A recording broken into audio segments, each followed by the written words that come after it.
truth is, I sold my house. My brother-in-law, Kevin, said. My husband and I were shocked, stunned into silence. The person most shocked of all was my mother-in-law. Why? Why would you do such a thing? Weren't you supposed to come pick me up? My mother-in-law was visibly upset, confronting Kevin. Calm down. Kevin tried to pacify her and started to explain why he did it. My name is Sandra.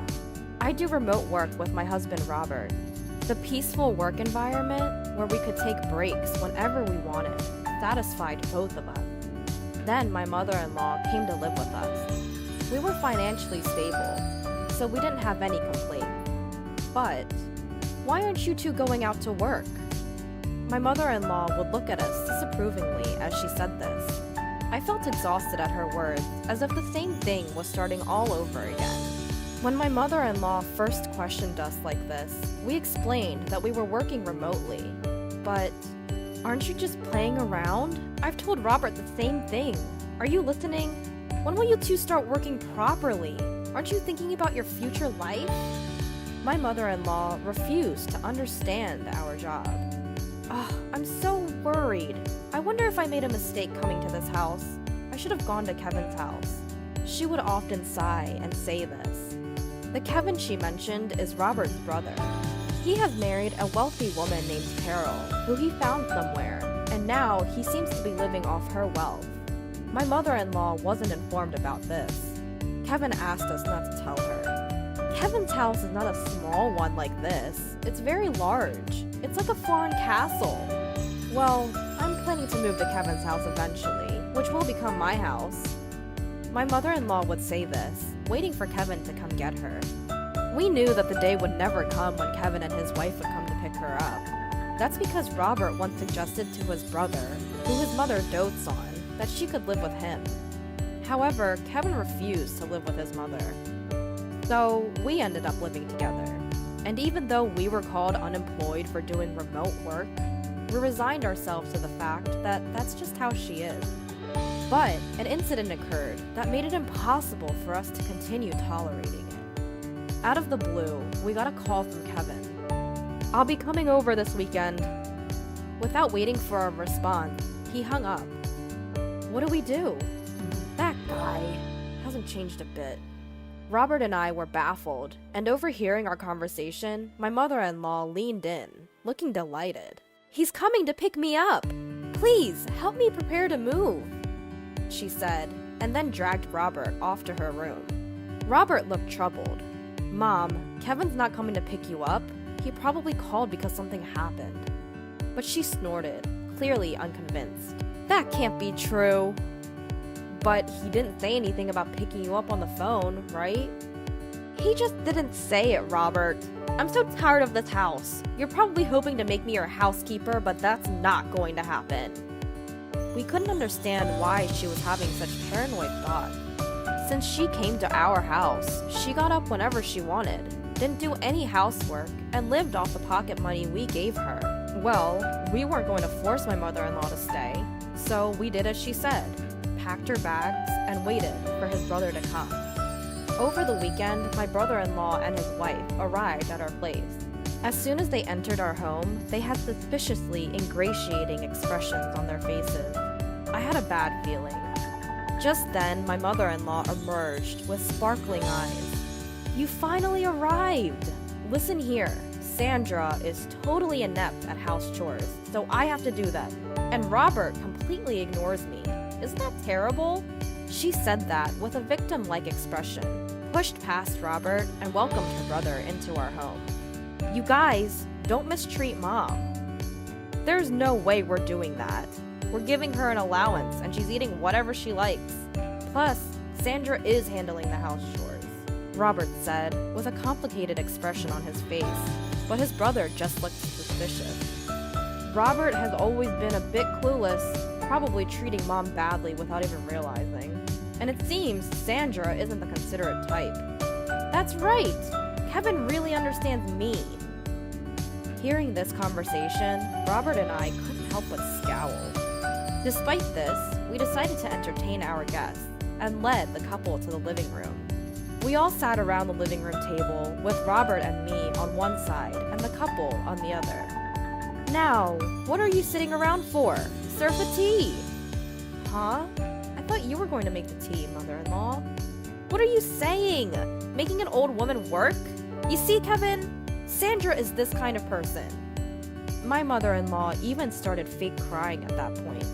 I was so stunned at her behavior that I didn't even feel like retorting. Once I had served the tea, the couple became solemn. The truth is, we sold our house. Robert and I were surprised and shocked at Kevin's words. The one who took the biggest shock was my mother-in-law. Why would you do something like that?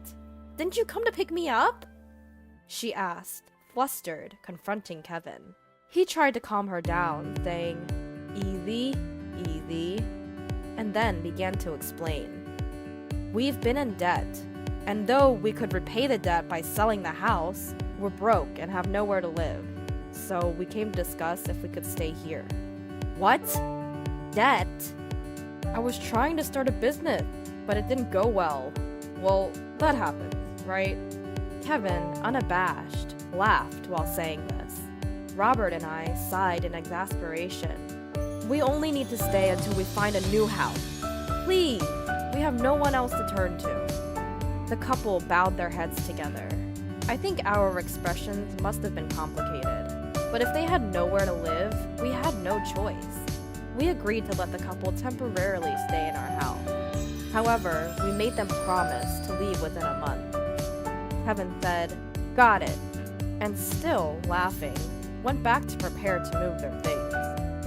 After they left, my mother-in-law sat silently, looking thoughtful. Robert and I assumed she was still in shock. The next day, the couple's stuff arrived right away. This much? Where should we put it all? We're in trouble. We might have to sell some of it, or rent a locker. While discussing this and moving Kevin's things, my mother-in-law dropped a bombshell on us. I've been thinking, won't we be more secure in the future if Kevin's here? So you freeloaders can leave, can't you? My husband and I were taken aback by my mother-in-law's abrupt statement. If you insist, I can tolerate Robert staying, but I don't need a wife who can't do anything. Get a divorce. Then the space that Sandra was occupying can be used for all these packages. My mother-in-law made this demand eagerly, her eyes shining, and looked to my husband for agreement. What are you talking about? He reacted as he usually did, completely astounded. Then, my brother-in-law and his wife arrived. My mother-in-law greeted them with joy. Although I was still shaken by her previous words, my husband decided to ignore them for the moment and asked his brother to deal with the packages. There are more than I thought. Try to reduce the number, rent a locker, or sell some if you have to. When my husband said that, his brother glared at him and said, "What are you talking about? These are important packages. How could I sell them? And what if someone steals them from a locker? What if they get damaged? Are you going to take responsibility, bro?" My husband shook his head at his brother's selfish behavior. This is our house, you know. It's only natural that you should endure some inconvenience, right? If you don't like it, find a place to live, quickly, and leave. At that moment, my mother-in-law shouted, "What are you talking about? Didn't I just say, if you two are not happy with Kevin and the rest, you can leave? You're basically freeloaders. You're not needed in this house. Kevin is trying to start a business, and all you two do is loaf around the house doing so-called remote work. You're a nuisance." My mother-in-law said this as if it were her own house. My husband and I looked at each other in disbelief. My brother-in-law and his wife were surprised at my mother-in-law's words, but then they started to smirk. That might not be a bad idea. "Mom, that's a good idea. Yeah, it's a hassle to look for a place, so we could live here. So sell this house to us. Right, Carol?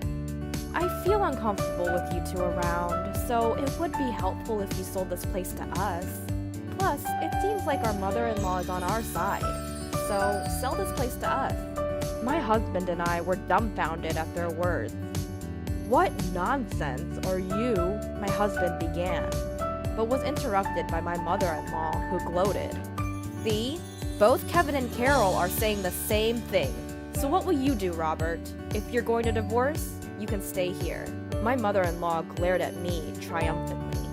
I braced myself to retaliate, but my husband spoke first. Don't you just say whatever you want? Why does Sandra have to leave? My husband was red in the face with anger, raising his voice. Don't shout like that. It's better without a burden around, isn't it? My mother-in-law retorted, but my husband responded in an exasperated tone. You don't understand anything. This is Sandra's house. At my husband's words, my mother-in-law and brother-in-law and his wife gasped. My husband started speaking up to them, adding to the tension. This is the house that Sandra bought for our life together. What? What are you saying? Isn't it the husband's job to buy the house? There's no such rule. Moreover, Sandra covers all of Mom's allowance and living expenses. Sandra said she'd take on that burden because your pension is minimal, and it would be difficult for you to have financial freedom with just that. Robert was glaring at his mother-in-law with an intense expression. Despite this, my mother-in-law seemed to disbelieve, looking at me and snickering in disbelief. Unbelievable! Sandra just plays on the computer all day. She doesn't even do housework seriously. Wasn't my allowance coming out of my pension? Otherwise, there's no way Sandra could afford to give me $500 a month. Moreover, my mother-in-law continued, Sandra is the one managing my pension, isn't she? You might have told Robert otherwise, but I'm sure you're dipping into my pension. She puffed up her chest and glared at me. I glared back, not to be outdone. It's true, I've succeeded as a business owner. You're lying. Divorce this lying wife already. You should live here with me and Kevin and Carol. Besides, there's no proof that Sandra is earning money. There is. Here it is. With that, I pulled out my paycheck and showed it to her. The sight of it left my mother-in-law and Kevin and his wife slack-jawed. We've not used any of Mom's pension since she moved in here. If Mom ever wanted to leave, Sandra has been managing it so she could live independently. But instead, Mom, you've been bossing Sandra around, interfering with her work. You're the problem. If you don't like Sandra, you should leave, right now. I don't believe any of this. We don't mind if you and Kevin temporarily stay, but some patience should be expected. We didn't want you two to live here in the first place. We only agreed because you begged us. Robert said this, glaring at Kevin and his wife. Kevin and his wife broke out in a cold sweat, not used to Robert raising his voice. Just kidding! But you sure are earning a lot, huh? I wish you could teach me some business tricks. Right, Carol? Yeah. While it's true we were worried about living with our sister-in-law, it seems like she's a good person after all. Kevin and his wife smiled at each other, but my mother-in-law was unyielding. Don't act so high and mighty. You're just a bum. Enough. Robert, you should leave too. You should go outside and see how harsh this world can be. My mother-in-law, filled with conviction, refused to listen to anything we said afterward. Robert and I sighed in disbelief, interrupting her with, well, if that's how you feel, we'll pack our things and move to a new house. You guys will be stuck with a mortgage, but if that's okay with you, don't come crying to us for help. If you insist, mother-in-law, we'll leave. Even with a pension, maintaining your lifestyle will be challenging. But I guess that can't be helped, can it? At our words, my mother-in-law turned beet red and yelled at us to get out. Wait! You can't be serious! We don't have to do that, do we? Yes! If you two are here, we're safe! Kevin and his wife tried to stop us, but my mother-in-law gave us a fierce look and said, "Don't you dare talk back! Kevin, you're going to be a CEO, aren't you? I don't mind you using my pension, so just start a company and show us how successful you can become. I'll show you what happens when you defy us." My mother-in-law's words were filled with intensity. Hearing this, we decided it was best to no longer get involved with her or Kevin's family and left the house. Of course, the mortgage on the house remained, but we changed the ownership to Kevin's name. Some time had passed since then. While there was some residual dissatisfaction from that incident, having been freed from my mother-in-law's sarcasm, we had resumed our normal routine. Just when we were working from home in our new apartment, as usual, my mother-in-law called my husband, crying. "Kevin has taken my pension and disappeared. He hasn't come back in a week. Carol and I are left alone in the house and we're in trouble. Please help us." She wept as she said this. After my husband calmed my mother-in-law, he asked why Kevin had gone missing. "I gave all of my pension to Kevin for his startup, but he ended up spending it all on gambling. When I confronted him about it, he disappeared," she cried out desperately. Since my mother-in-law couldn't continue the conversation through her sobbing, the phone was handed to Carol. "Could you please call us back? We can't live like this. Ever since Kevin failed his startup and sold the house we were living in, our parents have disowned us. My dad won't forgive us for selling that house. We haven't been able to reach either our dad or mom since..." Carol pleaded with my husband. At the sight of them, my husband muttered, "I knew it," in a disgusted tone. "That's unfortunate, but don't involve us. We warned you when we left, didn't we?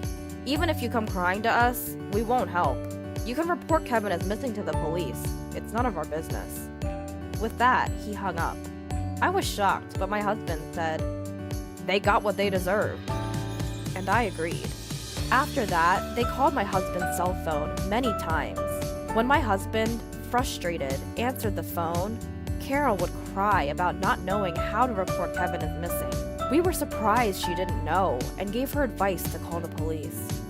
However, they still couldn't find Kevin. Just when we thought they might not find him, we heard that Kevin had been arrested for bank robbery in another state. Apparently, he did it to repay his debt. It seems it wasn't his first offense, and he would likely face actual jail time.